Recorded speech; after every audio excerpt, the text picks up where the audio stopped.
Olá, pessoal, tudo bem? Hoje nós vamos resolver um exercício sobre coluna de recheio. O exercício diz o seguinte: uma torre de absorção deve operar com anéis de rache de 2 polegadas, com queda de pressão de 40 milímetros de água por metro de recheio. A alimentação do líquido e do gás, com as propriedades de água e ar a 20 graus Celsius e 1 atm, é de 4.536 kg por hora e 680 kg por hora, respectivamente. Então, aqui, líquido e gás, vazão máxima de alimentação. Então, o exercício pede o seguinte: calcule, letra A, o valor do diâmetro da torre, letra B, até que valor de vazão máxima o gás é possível operar a coluna sem que atinja a inundação, mantendo a relação L por G. E letra C, o valor da potência do soprador para a altura específica de recheio de 3 metros. Então, vamos lá para a resolução. Bom, então aqui a gente primeiro vai retirar os dados do exercício, né? Tudo que o exercício nos deu. Já peguei aqui as propriedades do líquido, do gás, na temperatura e pressão que o exercício nos deu também. Deixa eu aumentar um pouquinho aqui, ficar melhor para ver. Então, aqui já peguei essas propriedades: densidade do líquido, viscosidade do líquido, a viscosidade cinemática. Então, vai ser dada pela razão, né, entre a viscosidade dinâmica e a densidade. Aqui eu calculei a viscosidade cinemática só para o líquido, que é a que vai ser utilizada nos cálculos. Lembrando que no gráfico lá que foi mostrado de linha de inundação, a viscosidade cinemática ela tem que estar em centistokes, então aqui já foi convertido, né, multiplicado por 10 na 6, a gente converte de metro quadrado por segundo para centistokes. Aqui é a densidade do gás na pressão e temperatura dada. O exercício nos deu foi vazão máxima de alimentação do gás e do líquido. E aqui eu converti a vazão máxima do gás para quilograma por segundo, porque em determinado momento da resolução nós vamos utilizar essas unidades. Então, primeiro, o exercício nos pede qual que é o diâmetro dessa torre para essas condições aqui. Então, ele quer saber qual que é esse diâmetro necessário para essas condições. Mas nós podemos obter algumas informações do gráfico que a gente tem lá na aula. O que nós temos aqui? Nós temos condições de calcular o valor do eixo X, né? E nós já temos o valor aqui dessa linha, porque o exercício nos dá o ΔP pelo comprimento ali do leito, né? Que é de 40. Então, a gente sabe que a linha que a gente vai trabalhar aqui nesse exercício vai ser essa linha aqui de 40. Se a gente entrar aqui com esse valor do eixo X, subindo até a linha de 40, a gente obtém aqui o valor do eixo Y, certo? Com o valor do eixo Y, a gente consegue calcular essa vazão molar aqui do gás, com o valor do eixo Y. Com essa vazão molar aqui do gás, o que a gente sabe? Que a vazão molar ela é dada pela vazão máxima sobre a área, né? Então, com esse valor aqui do eixo X, entrando aqui no gráfico até a linha de 40, a gente obtém aqui um valor do eixo Y. Com esse valor do eixo Y, com todos os outros parâmetros que a gente tem aqui, a gente consegue calcular esse fluxo máximo do eixo Y. E o que a gente sabe que é o fluxo máximo, né? O fluxo máximo nada mais é do que a vazão máxima dividida pela área. Por quê? É quilograma por metro quadrado vezes segundo. Então, isso é fluxo máximo, né? Se a gente descobre qual que é o valor dessa área, a gente sabe que a área é a área da seção transversal do escoamento. Então, dessa forma, a gente consegue tirar esse valor do diâmetro que aqui o exercício nos pede. Então, vamos lá fazendo passo a passo. Primeiro, nós obtemos aqui o valor do eixo X. Então, como que nós fazemos? Nós vamos fazer essa razão aqui, multiplicada por essa outra razão, elevada a meio. Mas, professor, eu não tenho o valor do fluxo máximo da corrente líquida e da corrente gasosa. Só que prestem atenção, a razão entre o fluxo máximo é a mesma coisa que a razão da vazão máxima. Porque o fluxo máximo não é sobre área? Só que as áreas elas se anulam, né? Porque a área é a mesma, então é a mesma coisa, a razão é a mesma. Então, aqui, para calcular esse valor do eixo X, a gente usa essa razão do que o exercício nos dá, que é da vazão mássica. Então, aqui, para calcular esse valor do eixo X, a gente utilizou essa razão entre a vazão mássica aqui, né? Utilizamos aqui o valor densidade do gás, densidade do líquido, e obtivemos esse valor de 0,21 aqui para o eixo X. Aí, o que a gente faz? A gente entra aqui no gráfico com esse valor de 0,21. É claro que é aproximadamente, né? Cada um aí vai obter um valor, um determinado valor, não vai ser todo mundo igual, né? Então, para esse valor aí, a gente vem aqui, sobe até a linha de 40, né? Que foi o que o exercício nos deu, 40 milímetros de água por metro. E depois a gente pega e vem aqui até o eixo Y. Até o eixo Y. Então, aqui, a gente vai tirar esse valor do eixo Y. Eu retirei aqui, considerei como se fosse 0,9 o eixo Y. Vocês podem considerar aí de acordo com o que vocês forem colocando aqui, né?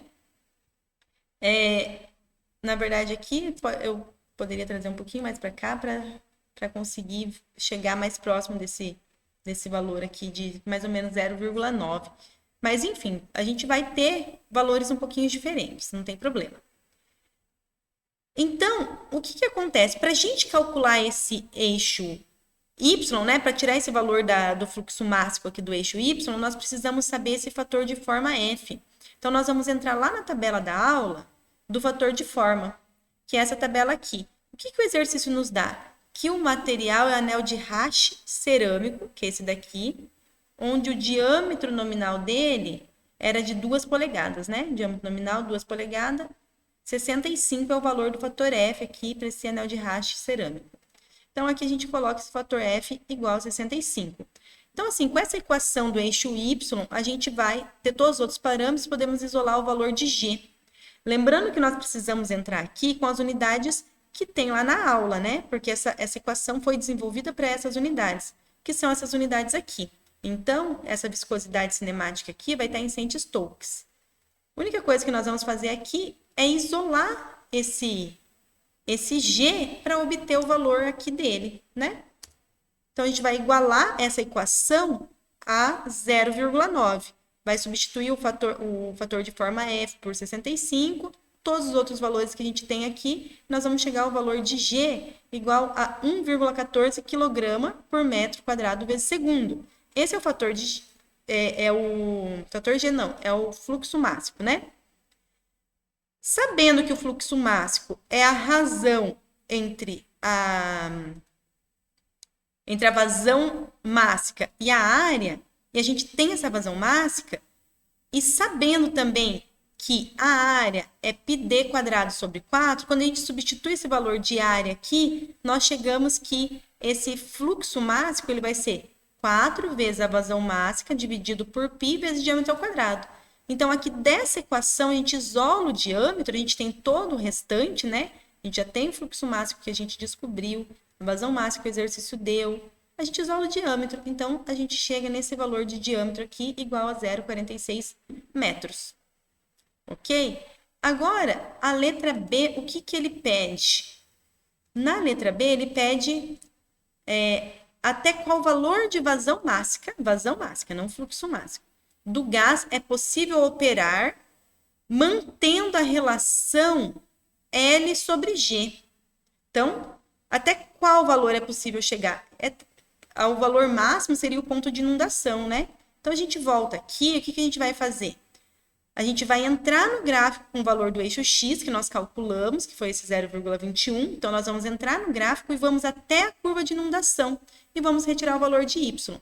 Quando a gente fizer isso, chegar aqui até essa curva de inundação, a gente vai ver que esse valor de Y vai ser aqui aproximadamente 2. Novamente, cada um pode ter um valor um pouquinho diferente. Então, a gente vai pegar esse valor de Y, por quê? Qual que é o valor máximo que a gente pode operar na coluna de absorção? É até a linha de inundação. Lembrando que o desejado é sempre operar abaixo. Então, a gente vai lá e encontra esse valor de y aí, do eixo y igual a 2.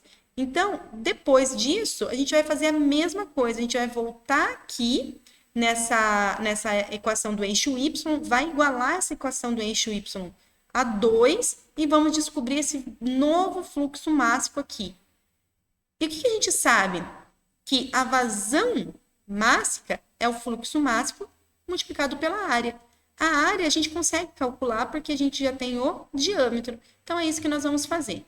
Vamos entrar lá, vamos igualar a equação do eixo y igualar a 2 e vamos isolar nessa equação aqui esse valor do fluxo mássico, que é o G'. Fazendo isso, a gente obtém esse valor do fluxo mássico máximo aqui igual a 1,71 kg por metro quadrado vezes segundo. Agora, nós precisamos multiplicar isso daqui pela área para obter só quilogramas por segundo, que seria a vazão mássica, né? Então, a área vai ser quem? Vai ser πd quadrado sobre 4. Quem que é o diâmetro? É o diâmetro da coluna que nós calculamos aqui na letra A. Dessa forma, a gente consegue encontrar, multiplicando aqui, fluxo mássico por área, nós encontramos o valor da vazão mássica igual a 0,28 kg por segundo. Certo? Resolvido aqui a letra B do exercício. Agora, a letra C do exercício, ela nos pede o seguinte: o valor da potência do soprador para a altura específica de recheio de 3 metros. Então, agora ele deu qual que é a altura do recheio. Ele quer qual que é a potência do soprador para mandar lá o ar para a coluna para vencer essa perda de carga aqui referente a esses 3 metros aqui, né? Então, vamos lá. A gente sabe que a potência do soprador, ela pode ser dada por ρg. Vamos colocar esse H para cá que vai ficar melhor de se entender. É ρgh multiplicado aqui pela vazão volumétrica de alimentação do gás. Essa daqui é a vazão volumétrica de alimentação do gás. E quem que é esse H aqui? Esse H é uma altura, não é ainda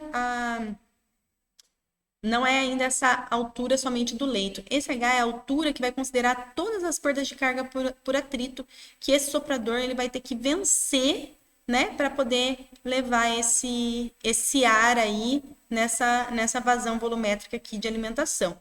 Então, na verdade, ρgh, lembrem lá de mecânica dos fluidos, que é ρgh. O ρgh é a nossa perda de carga, né? É o ΔP, ok? Então, aqui a gente vai substituir aqui, ó, por ΔP nessa equação. Se a gente chegar aqui e substituir todo aquele termo ali por ΔP, a gente vai ver aqui